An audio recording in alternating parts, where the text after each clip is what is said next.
अस्सलाम वालेकुम dear students, कैसे आप सब। इट्स मी नसीबुल्लाह खान और आप मुझे अपने यूट्यूब चैनल फिज़िक्स विद नसीब खान शिकज़ई पर देख रहे हैं।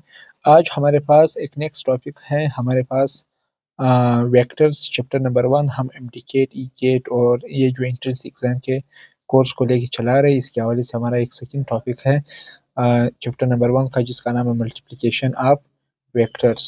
मल्टीप्लिकेशन ऑफ वेक्टर्स आज हमने इस टॉपिक को बड़े तफसील से कवर करना है।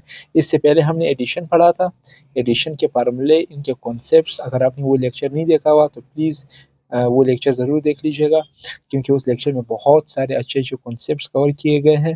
तो आइए स्टार्ट करते हैं अपने इस दूसरे लेक्चर से, जिसका नाम है multiplication of a vector. Multiplication को थोड़ा तफसीली टॉपिक है, लेकिन इसको मैं थोड़ा तफसील से कवर कर देता हूँ। इसमें एक छोटा सा दूसरा टॉपिक है जिसका नाम है subtraction of a vector. Subtraction of a vector. तो सब्ट्रैक्शन ऑफ अ वेक्टर इस वीडियो के लास्ट में मैं सिर्फ 5 मिनट के लिए ज़्यादा से ज़्यादा इसको कवर करूँगा, क्योंकि इसमें इतनी डिटेल है नहीं। इसका ताल्लुक एडिशन ऑफ वेक्टर के साथ है, ठीक है। तो आइए स्टार्ट करते हैं। आप मुझे देख रहे हैं अपने फिज़िक्स के यूट्यूब चैनल पर, फिज़िक्स विद नसीब खान शिकज़ई, और मेरा ये व्हाट्सअप नंबर है। आप किसी भी क्यूरी के लिए मुझे मैसेज कर सकते हैं। और हम अपने इंडिकेट के कोर्स चैप्टर नंबर 1 वेक्टर का आज दूसरा टॉपिक स्टार्ट कर रहे हैं, मल्टीप्लिकेशन ऑफ अ वेक्टर। चले जी स्टार्ट करते हैं। सबसे पहले यहाँ से हम यहाँ पर कहेंगे कि ये जब आप किसी वेक्टर को मल्टीप्लाई करते हैं, multiplication of a vector, vector को हम किसके साथ मल्टीप्लाई करते हैं, सवाल ये है। वेक्टर को किसके साथ मल्टीप्लाई किया जाता है? वेक्टर को आपके पास 3 तरीकों से हम डिस्कस करते हैं कि हम 3 चीज़ों के साथ वेक्टर को मल्टीप्लाई करते हैं। सबसे पहले आप वेक्टर को मल्टीप्लाई करते हैं एक न्यूमेरिकल न्यूमेरिकल स्केलर से, और एक हम उसको कहते हैं फिजिकल स्केलर। क्या? फिजिकल स्केलर के साथ आप मल्टीप्लाई कर देते हैं। और एक आप कहते हैं वेक्टर, वेक्टर के साथ खुद वेक्टर को मल्टीप्लाई किया जा सकता है, हम उसको मल्टीप्लाई कर देते हैं, ठीक है। तो सबसे पहले अगर हम न्यूमेरिकल वेक्टर की बात करते हैं, न्यूमेरिकल स्केलर, न्यूमेरिकल स्केलर सबसे पहले इसी पर बात करेंगे, पहले वाले पर। ये हमारे पास क्या है? Numerical numerical scalar.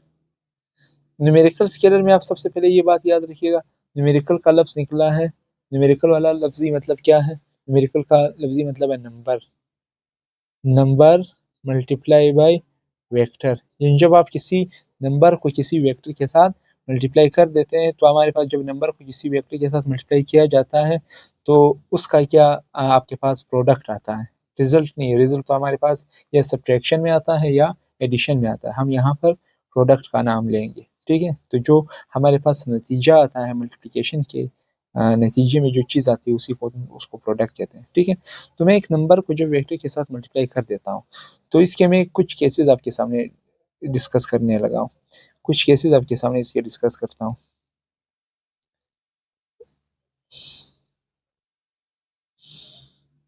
सबसे पहले केस आप ये देखें कि हमारे पास एक नंबर है, पॉजिटिव नंबर है, जो मल्टीप्लाई हुआ एन मतलब ए वेक्टर के साथ। क्या?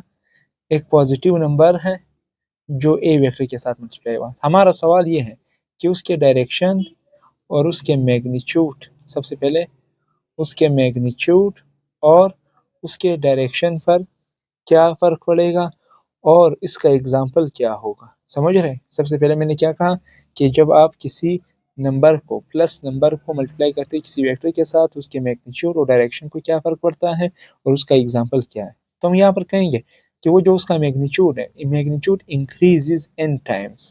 क्या कहेंगे? मैग्नीट्यूड, जब आप किसी वेक्टर को नंबर के साथ मल्टीप्लाई करते हैं तो magnitude increases n times, magnitude n times बढ़ जाता है। n जितना होगा, फर्स्ट कर ले अगर n नंबर जो है वो आपके पास 3 है, तो वो जो वेक्टर है उसका मैग्नीट्यूड 3 गुना बढ़ेगा। फर्स्ट कर ले वेक्टर का मैग्नीट्यूड आपके पास 100 न्यूटन है और 3 के साथ मल्टीप्लाई करने पर 300 आ गया। बात समझ रहे हैं? तो मैग्नीट्यूड के साथ वो n टाइम मैग्नीट्यूड बढ़ जाता है। और डायरेक्शन क्या होगा? Direction remain same. डायरेक्शन क्या रहेगा? Remain same. डायरेक्शन को कोई फर्क नहीं पड़ेगा, क्योंकि फर्क आपके पास तब पड़ेगा जब हम अभी नेक्स्ट एग्जांपल देंगे, माइनस एन नंबर लगा देंगे, ठीक है। और एग्जांपल इसका क्या है, मैंने आपको अभी एग्जांपल दे दिया। फर्स्ट करिए आपके पास एक वेक्टर है ए, और इस वेक्टर ए को मैं मल्टीप्लाई करता हूँ 2 के साथ, 2 + 2 है सही, क्योंकि एग्जाम्पल प्लस वाले का ले रहे हैं। तो ये आपके पास 2a वेक्टर आया और इसका मैग्नीट्यूड 2 गुना बढ़ गया, डायरेक्शन रिमेन सेम, ये इसका एग्जाम्पल हुआ। दूसरा एग्जाम्पल है जब आप किसी माइनस n माइनस नंबर को ए वेक्टर के साथ मल्टीप्लाई कर देते हैं तो उसके मैग्नीट्यूड और डायरेक्शन को क्या फर्क पड़ता है। ठीक है, तो हम सबसे पहले कहेंगे फिर मैग्नीट्यूड इंक्रीजेस n टाइम्स, फिर मैग्नीट्यूड n टाइम्स बढ़ जाता है, और चूंकि अभी माइनस आ गया तो जो भी वेक्टर होगा उसका डायरेक्शन रिवर्स हो जाएगा। क्या हो जाएगा, फर्ज कर लिया आपके पास एक वेक्टर है इस तरीके से, अगर इसके साथ माइनस लगा तो इसका डायरेक्शन ये हो जाएगा, अगर ऊपर है तो इसके साथ माइनस लगने पर डायरेक्शन नीचे होगा, अगर इस तरीके से है तो डायरेक्शन माइनस लगने से आपके पास इसका डायरेक्शन बिल्कुल रिवर्स हो जाएगा। क्या कहेंगे आप, direction is reversed, direction is reversed, direction आपके पास रिवर्स हो जाता है। और इसका एग्जांपल क्या है, इसका एग्जांपल फिर से मैं आपके पास वही ए वेक्टर लिखता हूँ, ये ए वेक्टर है आपके पास और इसको मल्टीप्लाई करता हूँ -2 के साथ, तो अब देखो ये फिर से 2 टाइम्स बढ़ गया, 2 टाइम्स तो बढ़ गया, लेकिन 2 टाइम्स बढ़ जाने से उसका डायरेक्शन क्या हुआ, रिवर्स हो गया। डायरेक्शन पहले इस तरीके से था, अभी इसका डायरेक्शन रिवर्स हो गया। बात समझ गए। उसके बाद हमारे पास नेक्स्ट आते हैं कि हमारे पास ये तो ओवरऑल हमने एक नंबर के साथ मल्टीप्लाई किया, अगर मेरे पास वो नंबर +1a हो या -1a हो तब क्या फर्क पड़ेगा, तब हम इसको कहेंगे अगर +1a हो तो मैग्नीट्यूड रिमेन सेम, क्योंकि एक टाइम्स है ना, तो 1 मल्टीप्लाई बाय कुछ भी तो वही आंसर आता है ना। बात समझ रहे, तो 1 मल्टीप्लाई बाय ए आएगा, यानी उसके मैग्नीट्यूड को कोई फर्क नहीं पड़ेगा। तो मैं यहाँ पर क्या कहूँगा, मैं यहाँ पर आपके सामने कहूँगा कि हमारे पास मैग्नीट्यूड रिमेन सेम, मैग्नीट्यूड क्या रहेगा, सेम रहेगा। ठीक है, एंड डायरेक्शन जो है, डायरेक्शन रिमेन सेम। 1 से पता चला मैग्नीट्यूड भी सेम है, प्लस से पता चला डायरेक्शन भी क्या रहेगा, सेम रहेगा। और इसका वही एग्जांपल है, जैसे कि आप ये देखें, ये आपके पास वही ए वेक्टर है, इसको मल्टीप्लाई बाय 1 करो +1 है ना, तो ये सेम ही रहेगा, यानी ये आपके पास जो वेक्टर आएगा वो इक्वल वेक्टर आएगा, वो सेम ही वेक्टर आएगा। ठीक है, और अगर आप इसके -1a तो आप क्या कहेंगे, मैग्नीट्यूड अभी भी सेम है, magnitude remain same, magnitude same रहेगा। ठीक है, लेकिन जो डायरेक्शन है वो डायरेक्शन रिवर्स हो जाएगा, direction is reversed, direction is reversed, direction आपके पास क्या हो जाती है, रिवर्स हो जाती है। मैं इसके एग्जांपल दूंगा, ये आपके पास ए है, ए वेक्टर है, आपने इसको मल्टीप्लाई किया है किसके साथ, -a वेक्टर के साथ, तो आपके पास ये क्या आया, ये ए वेक्टर के साथ मल्टीप्लाई करने पर आपके पास क्या आता है, ये -a वेक्टर हो गया, तो इसका डायरेक्शन आपके पास रिवर्स हो गया। मुझे उम्मीद है ये बात आपको सारी समझ में आ गई। अब हम आते हैं हमारे पास दूसरा जो हिस्सा है, ये जो दूसरा हिस्सा है फिजिकल स्केलर के साथ, ये तो एक न्यूमेरिकल स्केलर है, न्यूमेरिकल स्केलर का आसान सा मतलब है नंबर, फिजिकल स्केलर का क्या मतलब है, आइए इसको समझते हैं। दूसरा, जब आप किसी वेक्टर को मल्टीप्लाई करते हैं किसके साथ, किसी फिजिकल स्केलर के साथ जब आप मल्टीप्लाई कर देते हैं तो उसका फिर क्या रिजल्ट आता है, क्या प्रोडक्ट आता है। ठीक है, तो मेरे पास सबसे पहले फिजिकल स्केलर का मतलब क्या हुआ, फिजिकल क्वांटिटी, यानी स्केलर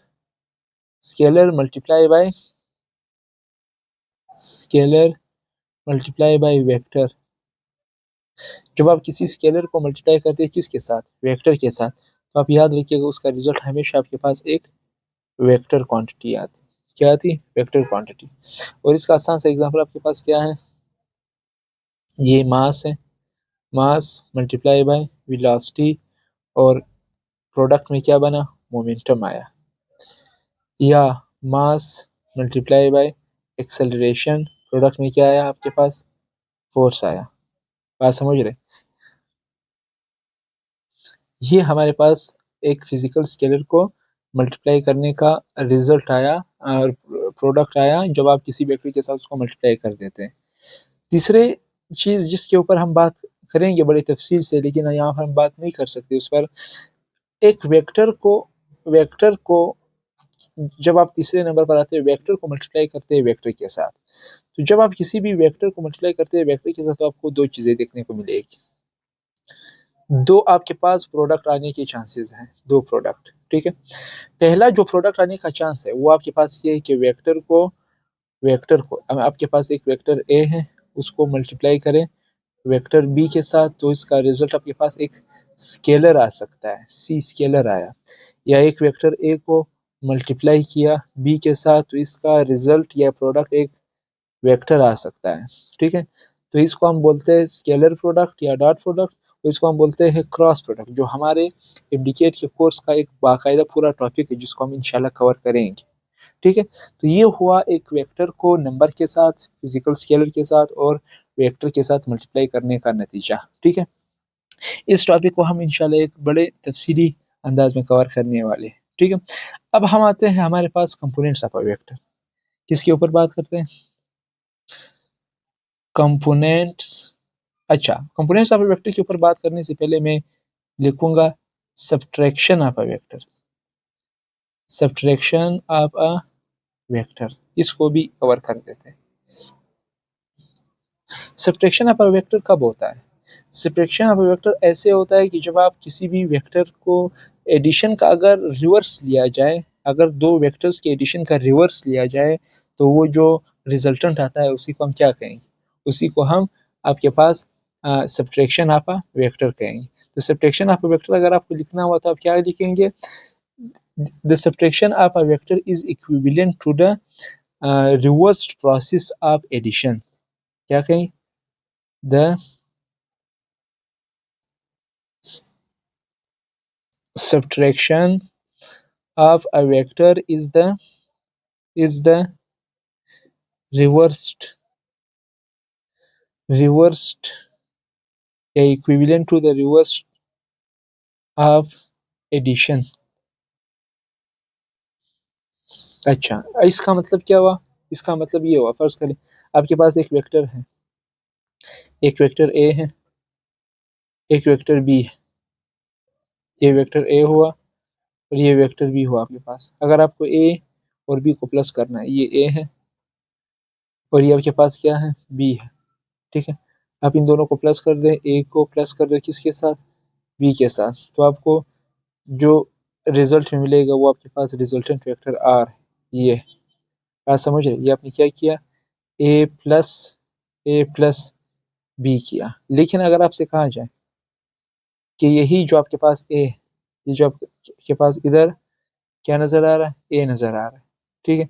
ये जो आपके पास क्या नज़र आ रहा है, बी नज़र आ रहा है, ये ए है और ये क्या है, ये बी है, ठीक है। अगर आप इन दोनों का अभी मल्टीप्लाई कर देते, माइनस लें, यानी आप कहेंगे ए माइनस बी कर दें, क्या, ए माइनस बी कर दे, तो जो रिजल्टेंट आएगा वो आर होगा। कैसे करेंगे हम, सबसे पहले हम ए लेंगे, ए लिया, ए जैसे पढ़ा है वैसे ही लिखा, ठीक है, ये ए हमने लिया, ठीक है। माइनस बी, यहाँ पर क्या कौन सा बी था, प्लस बी, तो हम माइनस बी लेंगे, माइनस बी इस तरीके से लिया जाता है। अभी हमने नेगेटिव वेक्टर में इसके ऊपर बात की थी, ये माइनस बी हुआ, तो minus B head to tail rule से मिलाते हैं, हेड टू टेल रूल से मिलाते हैं, तो ये हेड है और वो उसका टेल है बी का, बी का टेल है, ये देखो आगे आपके पास क्या आया, माइनस बी आया, ठीक है। तो आपके पास इन दोनों को मिलाने से क्या बनता है, इन दोनों ये रिजल्टेंट आया, और ये रिजल्टेंट किसके इक्वल है, ए माइनस बी, ठीक है। अगर आप या बी माइनस ए करके देखें, बी माइनस ए करके देखें, तो सबसे पहले बी लिखें, प्लस बी है, बी जैसे पढ़ा है वैसे ही लिखें, ये देखो आपके पास प्लस बी है, ये बी है, और आपके पास माइनस ए, माइनस ए किधर है, ये ए है, इसका मैं पहले माइनस लूंगा, ये देखो मैंने माइनस ए लिया और फिर इसको उठा करके हेड टू टेल मिलाया, हेड टू टेल मिलाया, हेड टू टेल मिलाया मैंने, ये आपके पास क्या आया, माइनस ए आया, और ये आपके पास टेल टू हेड ताकि रिजल्टेंट आ सके, ये आपके पास आया बी माइनस ए, ठीक है। तो यहाँ पर आपके पास अगर आप ज़रा गौर से देखिए तो ये आपके पास इस तरीके से आया, इसका रिजल्टेंट इस तरीके से आया, और इसका रिजल्टेंट इस तरीके से आया, यानी एक इस तरीके से एक और एक इस तरीके से, ये ए माइनस बी का रिजल्टेंट है और ये बी माइनस ए का रिजल्टेंट, और ये दोनों आपस में एक दूसरे के रिवर्स है, एक दूसरे के रिवर्स है। तो हम यहाँ पर कहेंगे कि देयरफॉर ये जो आपके पास सब्ट्रैक्शन है, डू नॉट ओबे, ये ओबे नहीं करते, डू नॉट ओबे, ये ओबे नहीं करते कौन सा ला, कोमुटेटिव ला, कौन सा ला, कोमुटेटिव ला को ये ओबे नहीं करते। और कोमुटेटिव ला आपके पास क्या है, A minus B is equal to B minus A, addition of vector follow करता था लेकिन ये फॉलो नहीं करता कौन सा ला, कोमुटेटिव ला ऑफ वेक्टर्स, ठीक है।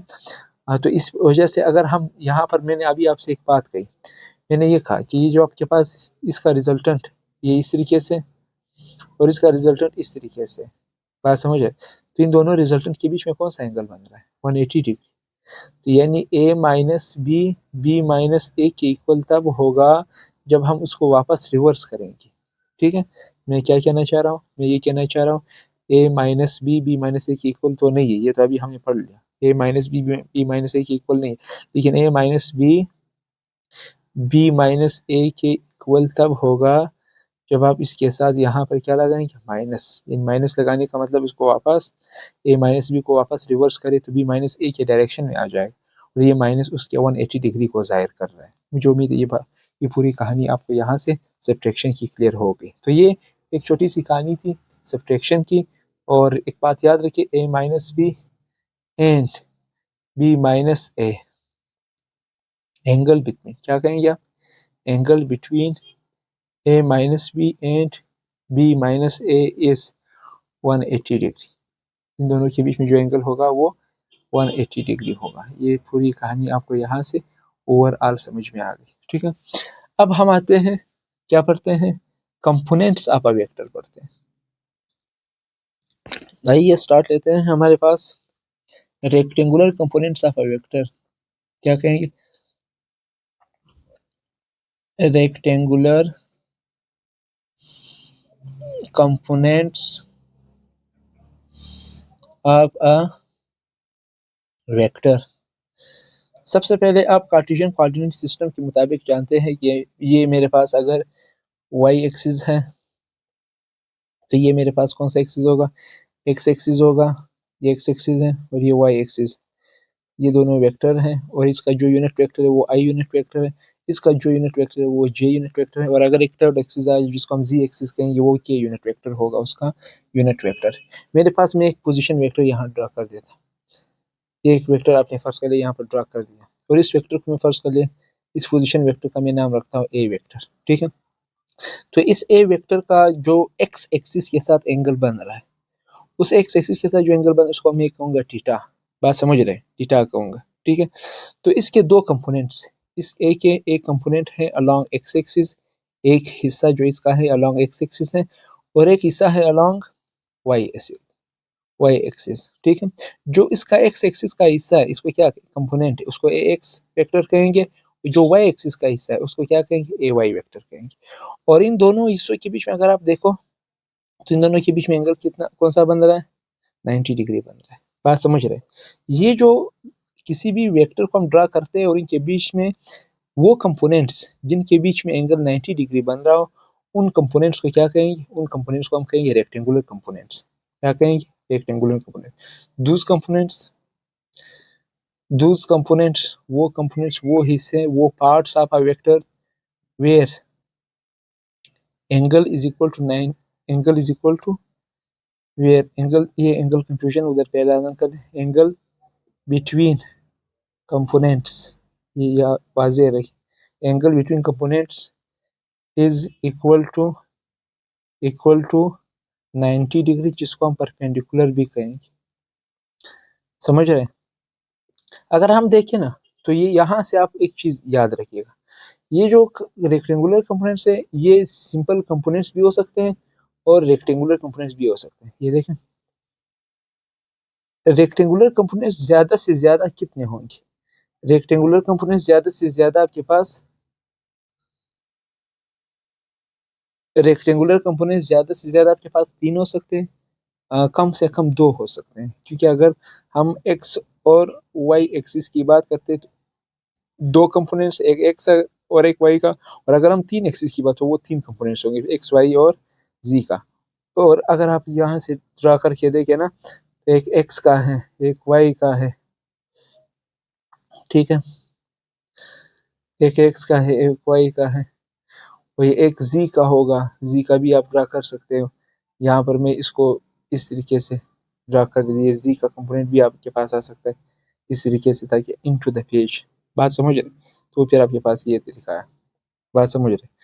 अगर मैं यहाँ पर एक वेक्टर ड्रा कर देता तो इसके बहुत सारे, जनरली बहुत सारे कंपोनेंट हो सकते हैं, बहुत सारे, इनफाइनाइट, जो रेक्टेंगुलर कंपोनेंट नहीं होंगे, जो यानी उनके बीच में एंगल 90 डिग्री नहीं होगा, वो आपके पास इनफाइनाइट कंपोनेंट हो सकते हैं। तो जो कंपोनेंट्स हैं या तो वो रेक्टेंगुलर होते हैं, क्या होते हैं, रेक्टेंगुलर कंपोनेंट्स होते हैं, या सिंपल जनरल कंपोनेंट्स सिंपल, आप इसको कंपोनेंट क्या है, रेक्टेंगुलर कंपोनेंट मिनिमम कितने हो सकते हैं और मैक्सिमम कितने हो सकते हैं।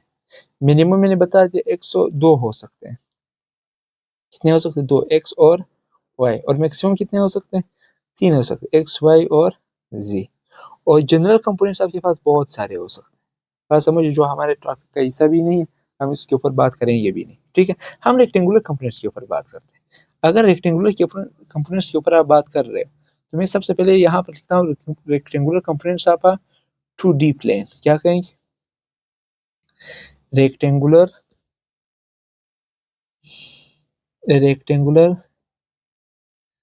Components of a 2D plane.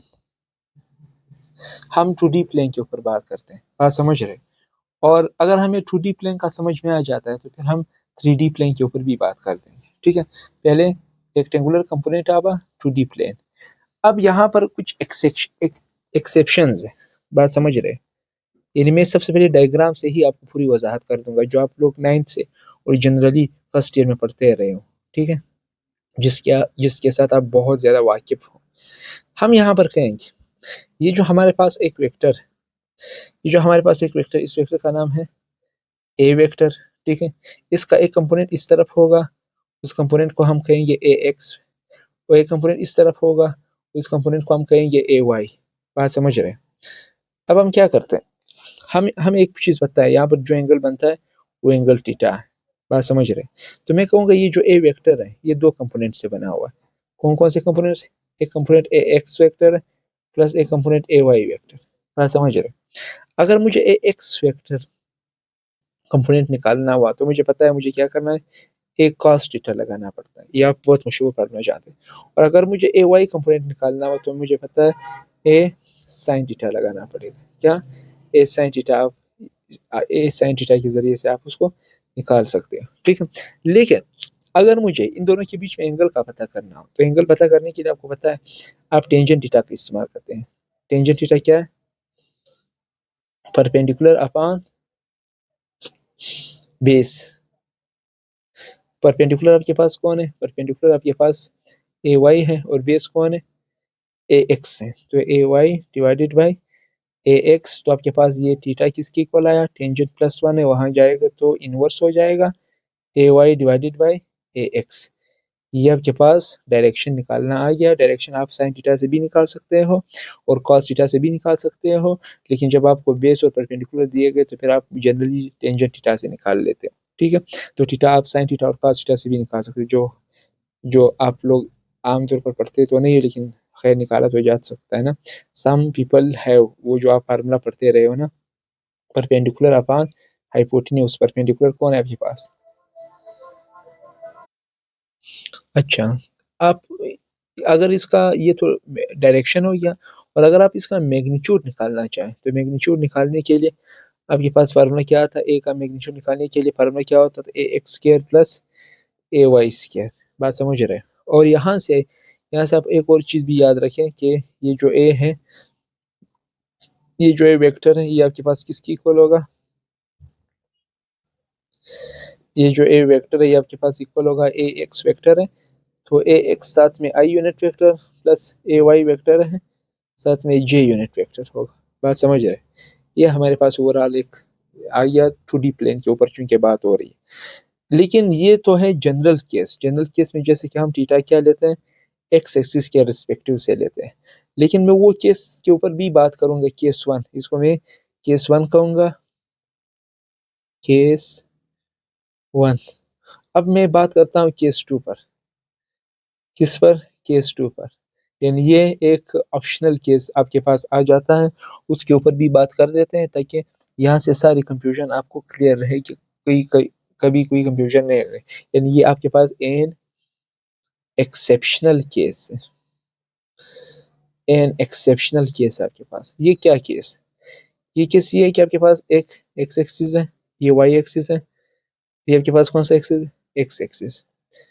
ये वाई एक्सिस है और ये आपके पास एक्स एक्सिस का वेक्टर है, ठीक है। यहाँ पर मैं फिर से एक वेक्टर ड्रा कर देता हूँ जो ए है, लेकिन इस बार जो एंगल हम ले रहे हैं वो वाई एक्सिस के हिसाब से लेंगे, वाई एक्सिस के हिसाब से लेंगे, ठीक है।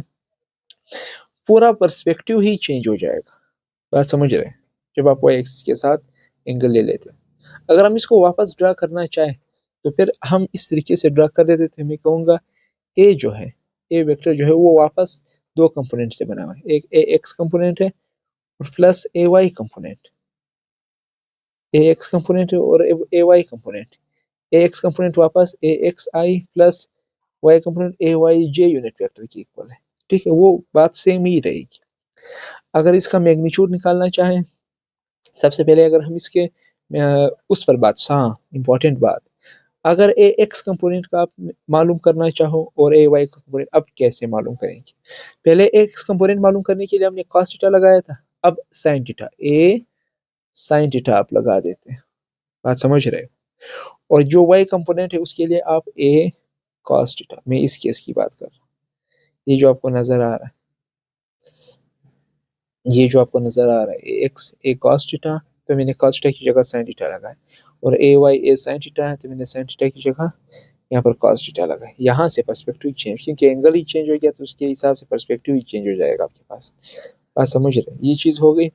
उसके बाद दूसरी बात, ये बात समझ में आ गई, ठीक। उसके बाद दो चीज़ें इंपॉर्टेंट निकालते, एक उसका मैग्नीट्यूड और एक डायरेक्शन। पहली चीज़ जो मैं निकालने जा रहा हूँ वो इस दौरान मैग्नीट्यूड कैसे निकालते हैं, और दूसरी चीज़ इसका डायरेक्शन कैसे फाइंड आउट करते हैं। मैग्नीट्यूड निकालने के लिए फिर से मैं ए लिखता हूँ, मैग्नीट्यूड से कोई फर्क पड़ेगा नहीं क्योंकि वहाँ थीटा इन्वॉल्व नहीं है, ठीक है। A X square plus A Y square. और डायरेक्शन निकालने के लिए मैं फिर से theta is equal to tangent inverse लूंगा, लेकिन अब की बार पहले पहले क्या था, पहले क्या था, A Y divided by A X, बात समझ रहे। अब की बार क्या होगा, A X divided by A Y आपके पास आ जाएगा। यानी ये कुछ कैसे समझा करके जब डिस्कस करते हैं ना, वर्क का फॉर्मूला क्या है, F D cos of theta, लेकिन एंगल जब एक्स एक्सिस के साथ लिया गया हो, लेकिन जब work is equal to F D sine sine of theta भी आ जाता है, ठीक है। जब फोर्स का वाई एक्सिस के ऊपर, अगर वो कंपोनेंट फोर्स का जो वाई एक्सिस के ऊपर डिस्प्लेसमेंट तय करवाएं, फिर उस दौरान हम साइन थीटा लेंगे और इस दौरान हम कॉस थीटा लेंगे। यानी यहाँ पर आपके पास ये फोर्स है, इसका ये कंपोनेंट है, ठीक है। ये यहाँ से कवर करा रहा है एक्स एक्सिस के अलावा, बात समझ रहे। और इसी तरह आपके पास अगर हम वाई एक्सिस के हिसाब से लेना चाहें, ठीक है, अगर हम इसको थीटा कहेंगे तो ये आपके पास पाई होता था, ठीक है। और थीटा पाई किसकी इक्वल था, पाई आपके पास 90 माइनस थीटा की इक्वल था, तो ये आपके पास पाई की वैल्यू है। और फिर एंगल क्या यूज होता है, formula work is equal F T sine pi use होगा, ठीक है। ये हमारे पास मतलब इसका एक पूरा तफसील से लेक्चर आएगा, इस पर आपको यहाँ पर कंफ्यूज होने की बिल्कुल ज़रूरत नहीं है। इसका इंशाल्लाह बड़ा तफसीली लेक्चर इंशाल्लाह इसके ऊपर जब चैप्टर पहुंचेगा हम इसको वहां से भी कवर कर देंगे। ये हुआ हमारे पास 2D प्लेन के अंदर मैग्नीट्यूड, डायरेक्शन और इसके यूनिट वेक्टर की पूरी अंडरस्टैंडिंग। अब हम आते हैं नेक्स्ट, बात करते हैं वेक्टर इन 3D स्पेस। क्या बात करेंगे, वेक्टर इन 3D स्पेस। 3D स्पेस के अंदर वेक्टर्स के ऊपर बात करते हैं। आप इसको यूज कह लीजिएगा 3D स्पेस में, फिर हम कैसे बात करते हैं।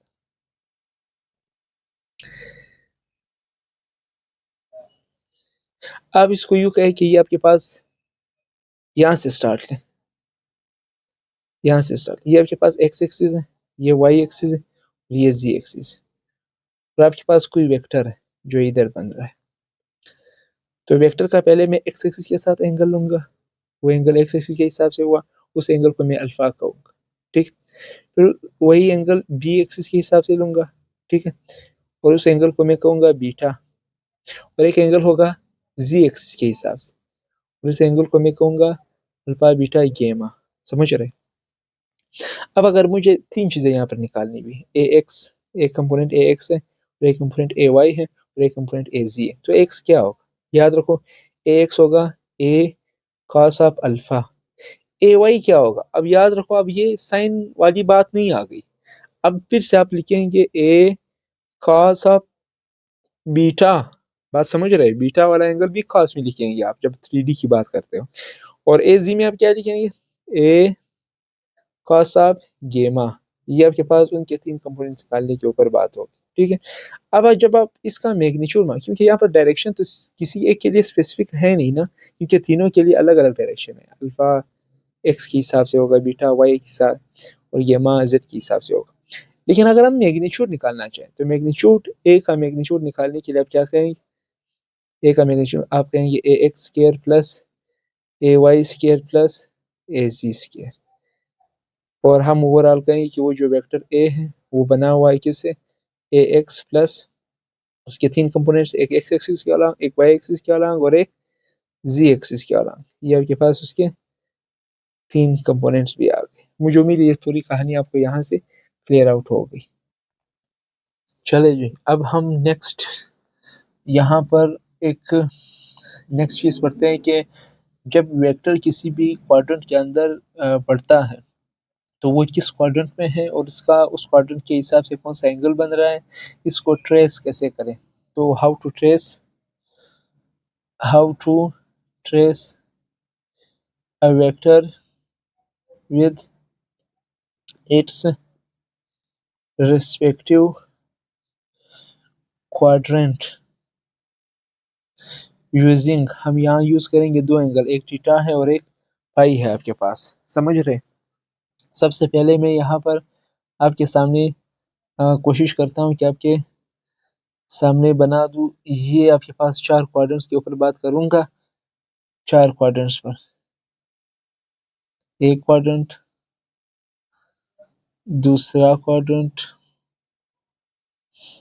तीसरा क्वाड्रेंट और चौथा क्वाड्रेंट आपके पास।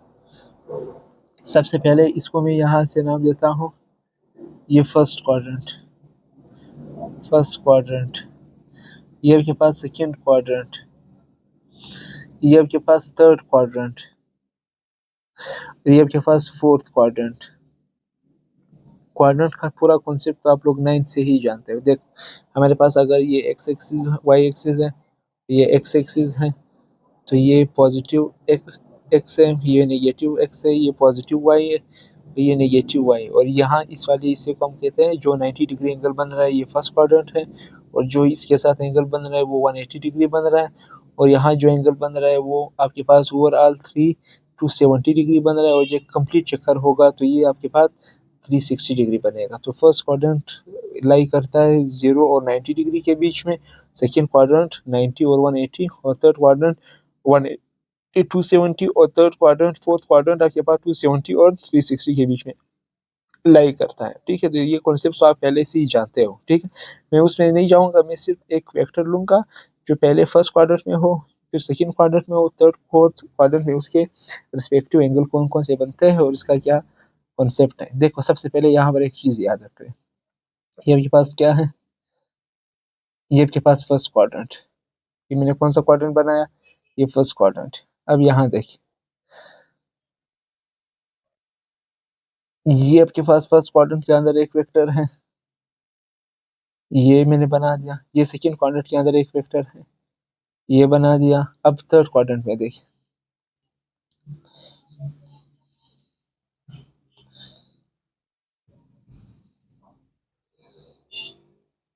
अच्छा, ये थर्ड क्वाड्रेंट में आप देखिए एक फोर्थ भी बना देते हैं ताकि सारा खेल समझ में आ सके।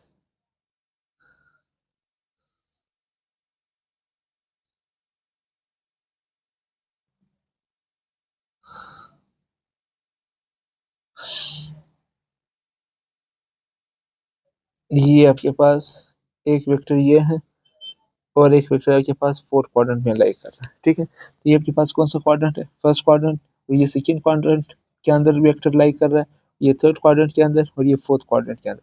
सबसे पहले आप मुझे यहाँ से बताओ, यहाँ पर जो एंगल बन रहा है वो एंगल हमेशा हम एक पॉजिटिव वाई एक्सिस के साथ लेंगे और एक ये पॉजिटिव एक्स और नेगेटिव एक्स, पॉजिटिव एक्स और नेगेटिव एक्स, पॉजिटिव एक्स और नेगेटिव एक्स, पॉजिटिव एक्स और एक नेगेटिव एक्स। ये एंगल हमेशा या पॉजिटिव एक्सिस के साथ लिया जाता है या नेगेटिव एक्सिस के साथ। तो मैं यहाँ पर पॉजिटिव एक्स एक्सिस या नेगेटिव एक्स एक्सिस, तो मैं सबसे पहले क्वाड्रेंट में जब देखता हूँ तो यहाँ पर एंगल जो बन रहा है वो एंगल आपके पास थीटा है, ठीक है। या इस एंगल को हम फाई भी कह सकते हैं क्योंकि ये दोनों सिर्फ यही के इसी ए के साथ बन रहा है, बात समझ रहे हैं, ठीक है। और अगर आप सेकंड में देखें, सेकंड में तो यहाँ जो एंगल बन रहा है इस एंगल को मैं क्या कहूँगा, इस एंगल को थीटा कहूँगा जो पॉजिटिव एक्स एक्सिस के साथ बन रहा है। और ये जो एंगल बन रहा है ये जो एंगल आपके पास किसके साथ बन रहा है, ये जो नेगेटिव एक्स एक्सिस के साथ जो एंगल बन रहा है इस एंगल को मैं कहूँगा फाई, क्या, फाई, ठीक है। अब यहाँ पर आप फिर से बताओ ये जो एंगल बन रहा है ये कौन सा एंगल है, ये थीटा है, सही है। और जो यहाँ एंगल बन रहा है, जो यहाँ एंगल बन रहा है, सॉरी इधर नहीं, ये तो आपके पास थीटा हो गया। जो ये एंगल ये तो पॉजिटिव एक्सिस के साथ तो हम निकाला, ये जो एंगल थीटा है, थीटा क्या है, थीटा पॉजिटिव एक्स एक्सिस के साथ है, एक्स एक्सिस के साथ है। और ये जो पाई है ये नेगेटिव एक्स एक्सिस के साथ, बात समझ रहे हैं। तो यहाँ पर ये पाई भी बन रहा है, पाई है कि नहीं, ये पाई आपके पास, ठीक है। अब यहाँ पर आप मुझे बताओ ये जो एंगल, ये जो एंगल आपके पास ये क्या हुआ, ये आपके पास थीटा हुआ, ये आपके पास क्या है, ये आपके पास थीटा है। और यहाँ पर जो एंगल बन रहा है इस एंगल को क्या कहेंगे, फाई कहेंगे, क्योंकि ये थर्ड एक्सिस को क्रॉस करके फोर्थ में इंटर हो चुका है। तो फिर हम इस पॉजिटिव के साथ दोनों एंगल ले लेंगे, ठीक है। अब यहाँ पर मुझे एक बात बताएं, यहाँ पाई किसकी इक्वल है, पाई थीटा इक्वल है पाई की, ठीक है। यहाँ पर थीटा किसकी इक्वल है, यहाँ पर थीटा ये देख, यहाँ पर थीटा आपके पास इक्वल है। तो ये ओवरऑल नहीं 180 है ना, अगर आप इसको ओवरऑल देखेंगे तो ये क्या बनेगा 180, 180 से ये माइनस करो, ये वाला हिस्सा माइनस करो तो आपके पास 180 माइनस पाई आएगा और वो किसकी इक्वल होगा, थीटा की इक्वल होगा। मेरी बात आपको समझ आ गई, मैं ये कहना चाह रहा हूँ कि फर्स्ट करिए अगर ये थीटा है वो थीटा 120 डिग्री है तो मुझे बताओ ये पाई कितना बनेगा, पाई आपके पास जाहिर सी बात है 60 डिग्री बनेगा, ठीक है। तो थीटा निकालने के लिए मैं क्या करूँगा, थीटा निकालने के लिए मैं 180 डिग्री से माइनस करूंगा पाई, यानी 180 से माइनस पाई कितना है 60 है। तो आपके पास देखो वापस 120 आए, ये कॉन्सेप्ट दोबारा रिवाइज करो ताकि आपको समझ आ जाए, ठीक है। आसान सी चीज़, कोई मुश्किल नहीं है। 180 से यानी ये बिफोर बिफोर यहाँ तक तो 180 बनता है ना, ये बिफोर 180 आ गया तो 180 माइनस पाई आया, 180 माइनस पाई आया। और यहाँ पर क्या बनेगा, थीटा इज इक्वल टू ये आपके पास 180 और 180 के साथ अभी प्लस पाई, यहाँ पर प्लस पाई और वहां पर क्या था माइनस पाई, प्लस पाई आया, ठीक है। और यहाँ क्या एंगल बनेगा, ये ओवरऑल यहाँ से यहाँ तक क्रॉस करके ये 360 है ना, 360 कंप्लीट चक्कर में 360 360 से पहले पहले पाई बन गया तो मैं क्या कहूँगा, यहाँ पर पाई इक्वल है 360 माइनस पाई, ये आपने याद रखना है। और अगर हमें पाई की वैल्यू मालूम करनी भी, पाई की वैल्यू अगर आपको मालूम करनी हुई तो आप पाई की वैल्यू कैसे मालूम करते हैं, यानी पाई इज इक्वल टू आप कहेंगे टेंजेंट इनवर्स, ये पाई के लिए, ठीक है। और पाई किसकी इक्वल होगा, वाई कंपोनेंट के अलॉन्ग और डिवाइड करेंगे X component, Y component X component के ऊपर डिवाइड कर देंगे तो आपके पास क्या आ जाएगा, पाई की वैल्यू आ जाएगी। पाई पता चल जाएगा तो थीटा भी पता चल जाएगा। और हम जो आमतौर पर ये फार्मूला यूज़ करते रहे ये हमारे पास हमेशा फर्स्ट क्वाड्रेंट के लिए हम इसको इस्तेमाल करते रहे, ठीक है।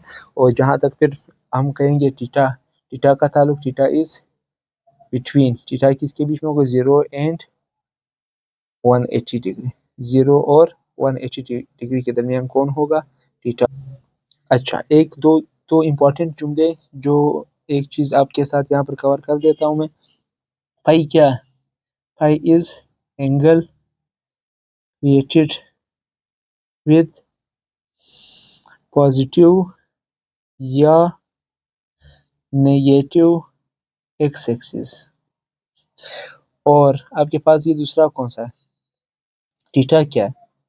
थीटा भी आपके पास angle, theta is angle created with positive X axis. क्या?